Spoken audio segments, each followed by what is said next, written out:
तर नमस्कार मित्रांनो, स्वागत आहे पुन्हा एका नवीन व्लॉगमध्ये. सकाळी सकाळी झलक आपल्यापाशी आली होती, कारण तिच्या डोक्यावरून हात फिरवायचा होता म्हणून तिचा कालवा चालू होता. मी पण बघितलं थोडा वेळ काय करते.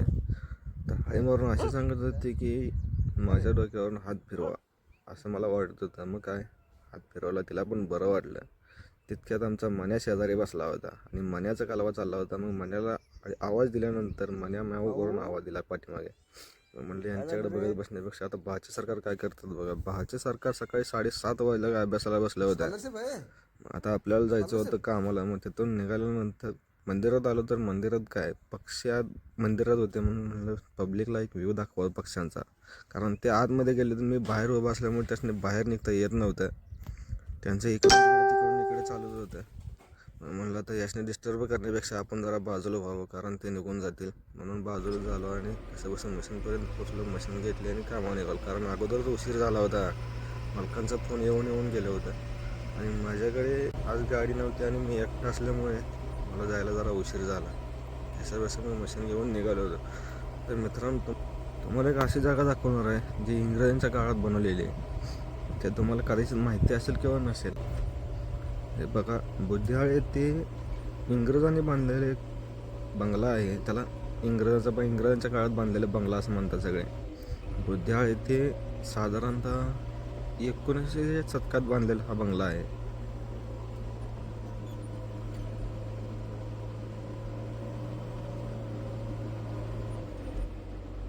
पूर्वी ते इंग्रज राहायचे असे म्हणतात. आम्हाला काय ते माहीत नाही, पण इंग्रजाच्या काळात बांधलेला बंगला म्हणल्यानंतर एक वैशिष्ट्यच हो. मग काय म्हणलं पब्लिकला दाखवावं म्हणलं या बंगल्याचं काय वैशिष्ट्य आहे आणि कसा दिसतो. आता इथून आतून जाऊन काय व्हिडिओ मी दाखवू शकत नाही, कारण हा व्हिडिओ तुम्हाला नंतर दाखवेन. कारण मी कामावर जाता तुम्हाला बाहेरून याचा व्ह्यू दाखवला आहे. त्यातलं कोणाला ह्या माहिती असेल तर कमेंटमध्ये सांगा, कारण डिटेल तुम्हाला भेटून जाईल. पाठीमागं असं म्हणलं जातं की बुद्धिहाळमध्ये सगळ्यात मोठं तलाव आहे. त्या तलावाचं बांधकाम करताना हे इंग्रजांनी बांधलेलं होतं आणि इथून त्या तलावाची सिस्टीम सगळं आलं होतं. कारण कामगारांवर लक्ष दिलं जात असायचं असं म्हणतायत. ते काय सध्या आपल्याला काय माहिती नाही, कारण असू शकते आज.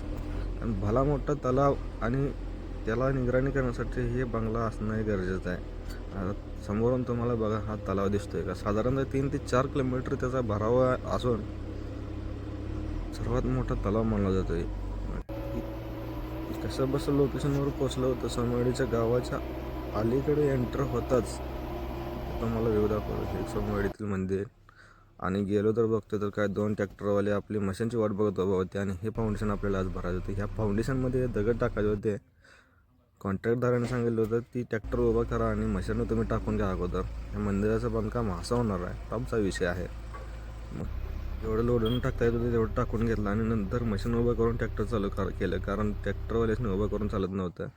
मग असं तसं करत जेवणाची सुट्टी झाली. जेवण करून घेतोय की नाही तोपर्यंत आमचा एक खोळंबा झाला, कारण टायर मोठा पंक्चर झाला होता. आता पंक्चर काढायसाठी जायचं होतं, पण ट्रॅक्टर उभा करून जाता येत नव्हतं. म्हणून आपल्या मालकाने सांगितलं होतं ट्रॅक्टरचं जोपर्यंत काम आहे बकेटने करता येत तेवढं करून घ्या आणि त्याच्यानंतर आपण पंक्चर काढायला पाचेगाव पाट्याला जाऊन पंक्चर काढून घेऊन येऊया.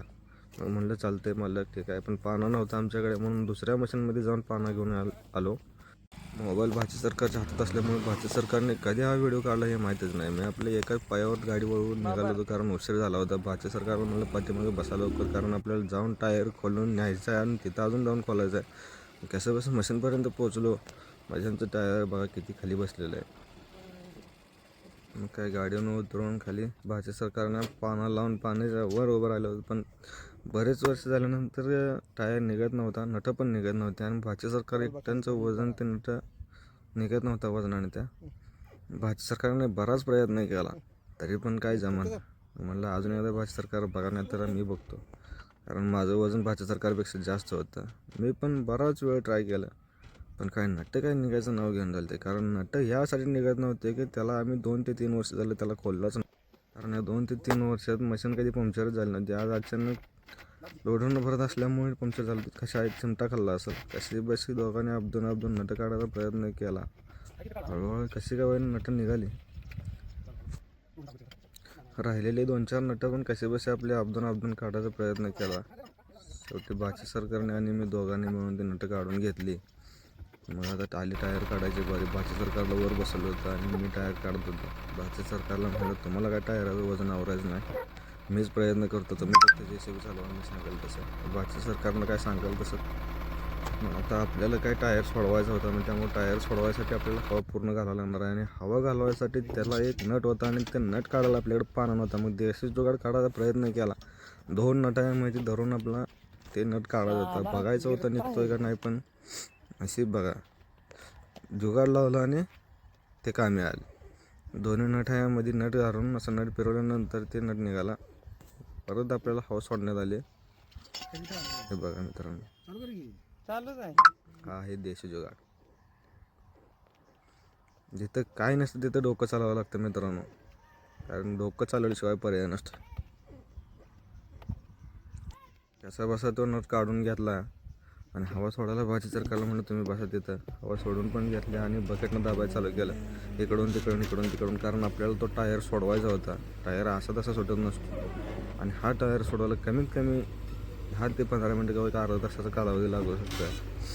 भाजी सरकार बाजूला उभं राहून व्हिडिओ काढत होते आणि आम्ही टायर सोडत होतो. आणि आमचा टायर सोडवताना शेजारीचे लोक बघत होते की हा ड्रायव्हर नेमका करतोय तरी काय, कारण JCBचा टायर काढला आहे, त्यांना माहीतच नव्हतं की टायर पंक्चर आहे. JCBचा टायर काढून हा असा दाबतोय का म्हणून बघत होते. सांगितलं आणि टायर घेतला ट्रॅक्टरमध्ये, निघालो दुपारच्या गावाला. भाजी सरकार बसले ट्रॅक्टर चालवायला, आम्ही होतो पाठीमध्ये. आणि हा बघा टॉली टाकलेला टायर, एका टॉलीत एकच टायर बसतो, एका टायर मोठा आहे मशीनचा. गेलो पंपावर आणि ट्रॅक्टर उभा केलं तर भाजी सरकार बोनेटवर बसलं होतं. JCBचं टायर टॉली टाकला होता आणि पंक्चरवाल्याला सांगितलं होतं काय होतं बघा आणि लवकर उरकून घ्या, आमचं ते प्रोसेस चालू होते. तर मित्रांनो, पाहुणं 9 वाजल्या शेवटी काम झालं. हवा मारून घ्यायचं होतं, हवा मारून घेताच भाजी सरकार बसलं ट्रॅक्टरमध्ये. मामा चला झालं आता आपलं काम म्हणून. तर पंपावर गेलो, पंपावर तेल टाकायचं होतं, मालक सोबत आले होते. तेल टाकून घेतोय की नाही तोपर्यंत मालकानं सांगितलं अरे थोडं तेल नाही टाकायचं, साधारणतः 2 ते 3 हजार तेल टाकायचं, कारण उद्या मशीनला काम आहे आणि मशीनला काम आहे तिथं ट्रॅक्टरला पण काम आहे, त्यामुळे तेल बरंच टाकायला लागणार आहे. म्हणून तू हा म्हणला माझं मी सांगतो. बरं ठीक आहे मालक. मग मी बसलो व्हिडिओ काढून नेमकं कितीचे टाकतात बघावं म्हणलं, कारण आपला अंदाज आला आणि त्यांचा अंदाज आला. आकडा काय पळत होता, काय आकडा थांबायचं नाव घेणं. मग म्हणलं आता मालक काय टाकी फुल करते काय बघा आपण. तोपर्यंत आकडा थांबला आणि 3 हजारापर्यंत गेला. एकदाची काटा थांबला, बाबानं टिकीट टाकलेली पाईप काढून घेतली, स्टार्टर मारला आणि रोडच्या दिशेने निघालो, कारण आम्हाला घरी यायचं होतं. साधारणतः 9:30च्या आसपास टायमिंग झालं होतं. थंडी बी खूप वाजत होती आणि भाचे सरकार आमचं गारडलं होतं पूर्णपणे. भाचे सरकारला आम्हाला तुम्ही आपल्या बाजूला बसा, कारण ट्रॅक्टरच्या इंजिनाच्या उभाऱ्यानं थंडी कमी वाजते. मग भाचे सरकार बाजूला बसलं होतं आणि आम्ही ट्रॅक्टर चालवत होतो. असं बसं आम्ही घराकडे निघायचा प्रयत्न चालू होतो.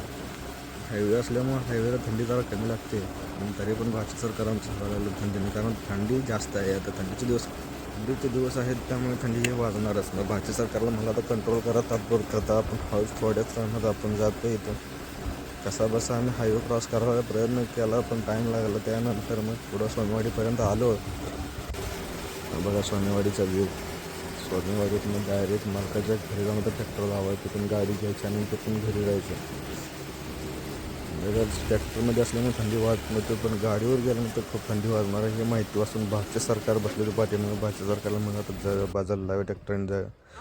कसं बसं गाडी घेऊन निघालो तर भाजच्या सरकारच्या मोठ्या मामाचा फोन आला होता, घरी येतोय का नाही, कारण उशीर झाला होता भरपूर, घरची वाट बघत बसली होती. तर मित्रांनो, भेटू नंतरच्या ब्लॉगमध्ये. थँक्यू.